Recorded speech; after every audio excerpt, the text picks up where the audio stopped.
Road में लगाता था तो रेडी वेडी का मसला होता था, तो उस वजह से ख़त्म करना पड़ा। तो अभी तो मेरा सिस्टम बादराबाद में भी है अल्हम्दुलिल्लाह, शारा फैसल में भी है और पोर्ट ग्रेड में भी है और केमाड़ी मेरे बस 3 जगहों पर है। कराची के अंदर जब हम सी फूड की बात करते हैं या स्पेशली मछली की फ़िश की बात करते हैं तो एक नाम बहुत मशहूर जो हमारी ज़बानों पर आता है वो है राशिद सी फूड का।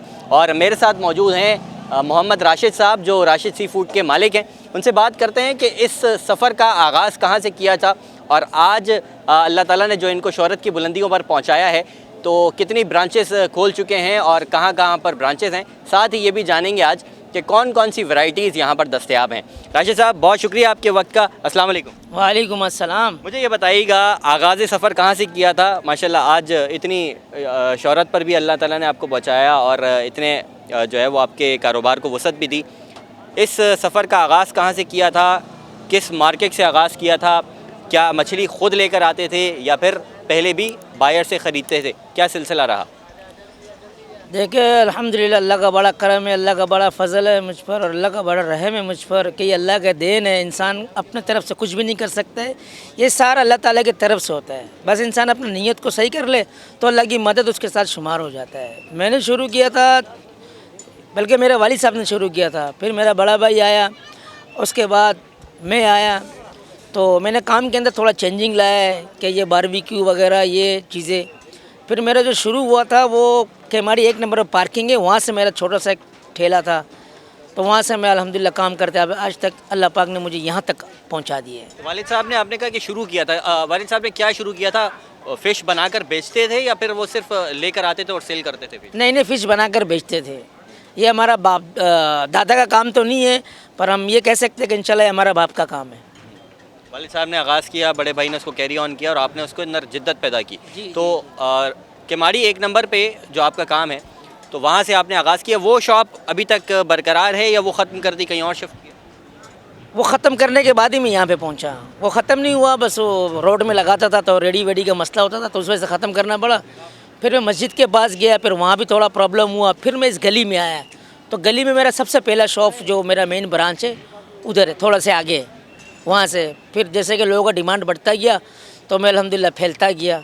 तो अभी तो मेरा सिस्टम बादराबाद में भी है अल्हम्दुलिल्लाह, शारा फैसल में भी है और पोर्ट ग्रेड में भी है और केमाड़ी में भी है। केमाड़ी में कितनी जगहों पर आपका? केमाड़ी मेरे बस 3 जगहों पर है, एक आप यहाँ बैठे हुए, आगे 2 जगह पे और है। सही। मुझे ये बताइए कि जो माल जो बनाते हैं जिसके अंदर ख़ास तौर पे अगर सी फूड की बात कर लीजिए, आपके वैरायटी बहुत सारी है, उसके ऊपर बात करते हैं कि क्या क्या वैरायटी है।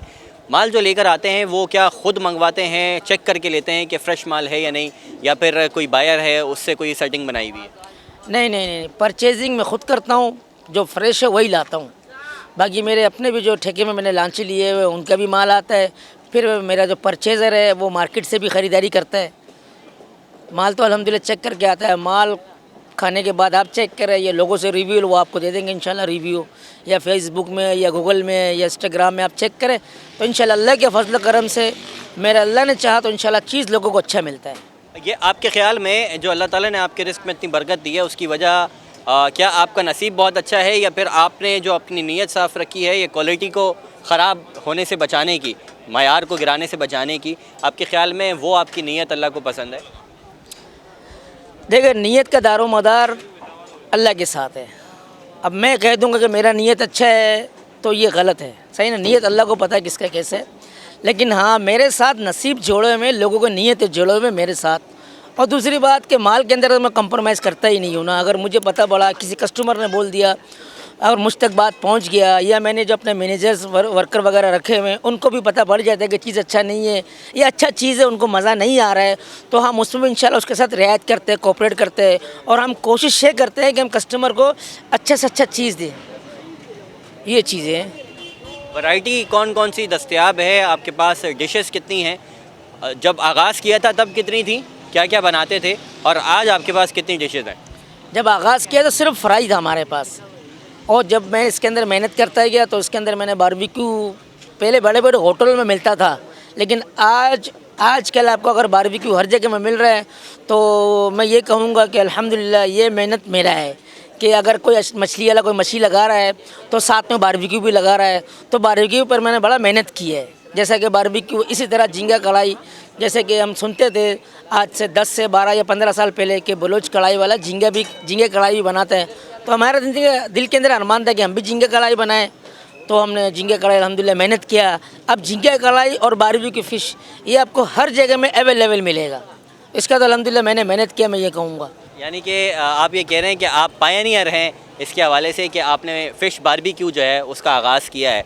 तो ये भी एक सहरा है जो राशिद साहब के सर जाता है कि उन्होंने एक तो आपको बड़े रेस्टोरेंट्स के ऊपर जो चीज़ मिलती थी वो आज इस तरह के होटल्स के ऊपर भी मिलती है कि जहाँ पर आपकी दस्तरस है। एक तो है कि एलीट क्लास के लिए जो रेस्टोरेंट्स हैं या जो होटल्स हैं उनकी बात नहीं कर रहे हम ये बात कर रहे हैं कि जो मिडिल क्लास आदमी जहाँ तक पहुँच सकता है या मुतवसत तबके का आदमी जहाँ तक पहुँच सकता है उनकी पहुँच में भी फ़िश बारबेक्यू आया है और ये सहरा जाता है राशिद साहब के साथ। सर मुझे ये बताएं और कौन कौन सी वैरायटी आज दस्तयाब है?